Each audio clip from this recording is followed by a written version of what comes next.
అందరికీ నమస్కారం. నా పేరు బొర్ల కృష్ణస్వామి. నేను ఓసీ3లో పంపర్మేట్గా పనిచేస్తున్నాను. నేను ఓసీ3లో అది మన 36 సంవత్సరాలు 8 నెలలు చేసిన. ఆ 36 సంవత్సరాల సర్వీస్లో మన సింగరేణి ఎంతో మా కన్న తల్లి లాంటిది. నేను అన్ని విధాలు చేసిన. స్టార్టింగ్ నేను డ్యూటీకి ఎక్కినప్పుడు డ్యూటీ చక్కగా చేయలేదు. ఎన్నో అనుభవాలు అనుభవించిన. ఏది కానీ చేస్తేనే మనకు ఫలితం ఉంటుంది, చేయకుంటే ఎలాంటి ఫలితం ఉండదు. మనం చేయాలి, కష్టపడితేనే మనకు ఏదైనా ఉంటుంది. కష్టం లేనిది ఏది జరగదు. నేను వకీలపల్లె మైన్ చేసిన. వకీలపల్లె మైన్లో కూడా నేను దాంట్లో మన లాంగ్వాల్ సెక్షన్లో చేసిన. లాంగ్వాల్ సెక్షన్లో కూడా చేసిన. లాంగ్వాల్ నుండి మళ్ళీ ఓసీ3కి 2014లో ఓసీ3కి వచ్చిన తర్వాత నేను ట్రీట్మెంట్ చేసినప్పుడు కూడా నేను 3 సంవత్సరాలు ట్రీట్మెంట్ చేసిన.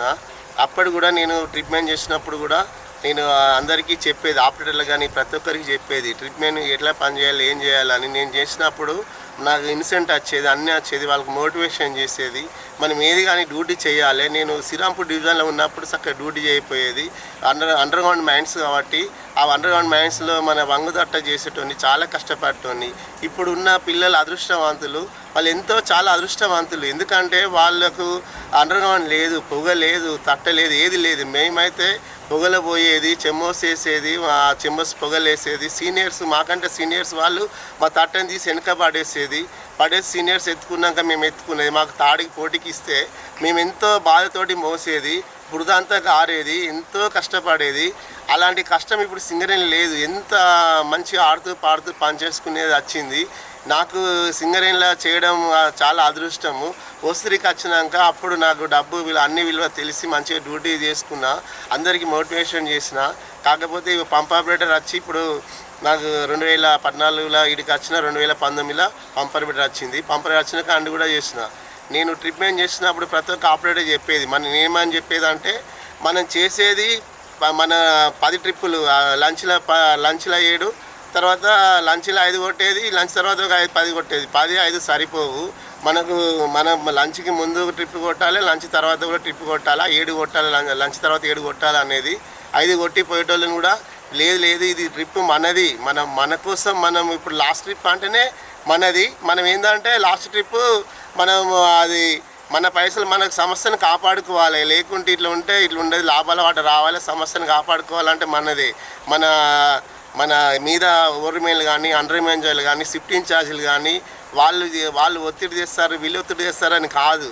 వాళ్ళంతా పని చేయడానికి వచ్చి మనం కూడా పనికి వచ్చిన. వీళ్ళు ఎవరు మన షిఫ్ట్ ఇన్ఛార్జీ తక్కువ కాదు, మనం తక్కువ, అందరు ఎంప్లాయీసే. కాకపోతే ఎవరి బాధ్యతలు వాళ్ళు చేసి సంస్థను కాపాడుకుంటే అది సంస్థకు మనుగడ అనేది ఉంటుంది. లేకపోతే బీఆర్ పేర్లు పోయేది. అప్పుడు చంద్రబాబు నాయుడు పావుల వాట ఇస్తానంటేనే దీంట్లో వచ్చింది. మనకు లాభాల వాట ప్రకటించినప్పుడే బీఎఫ్ఆర్లు పోకుండా కాపాడింది. ఇప్పటికైనా మన సంస్థను మనం కాపాడుకోవాలంటే నా 36 సంవత్సరాల అనుభవంలో నేను చెప్తున్నా, మనం అందరూ ప్రతి ఒక్కరు పని చేయాలి. అది మనది కాదనుకోవాలి. కనీసం చేసుకున్న డబ్బుల కన్నా న్యాయం కల్పించాలి. మనం కనీసం లాస్ట్ ట్రిప్ అన్న కొట్టాలి, ట్రిప్పులు కొట్టాలి, పంపులను చూసుకోవాలి, అది వీటైంది ఏదో అన్ని రకాల చూసుకోవాలి. సంస్థను కాపాడుకోవాలి, మనం షావళ్ళు కాపాడుకోవాలి, డంపర్లను కాపాడుకోవాలి. తర్వాత అన్నీ కాపాడుకోవాలి. దాని మీద అన్నీ కాపాడుకుంటేనే మనకు సంస్థకు ఏం నష్టం కాకుండా ఉంటుంది.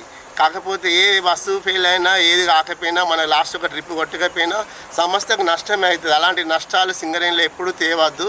అందుకనేసి ఇప్పుడు నేను చెప్పేదంటే 30 సంవత్సరాలు చెప్తాను, ప్రతి ఒక్కరు కష్టపడండి, పని చేయండి. ఇప్పుడు ఈ తరం యూత్కి నేను చెప్పేది ఏంటంటే, మీరు చాలా అదృష్టవంతులు.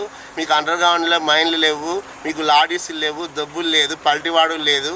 పల్టీ పడేటి మేము పల్టీ పడ్డప్పుడు మేము ఎత్తుకుంటే మస్తు టైం వచ్చేది, మస్తు టైం వచ్చేది. పల్టీ పడితే లాడీస్ పల్టీ పడితే 20 మంది తుంటలేసి లేపేసి 10 మందిని లేపినా లేకపోయేది.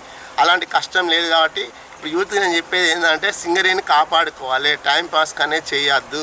ప్రతి ఒక్కరు కష్టపడాలి, పని చేయాలి, మన సంస్థను కాపాడుకోవాలి. జై సింగరేణి, జై తెలంగాణ.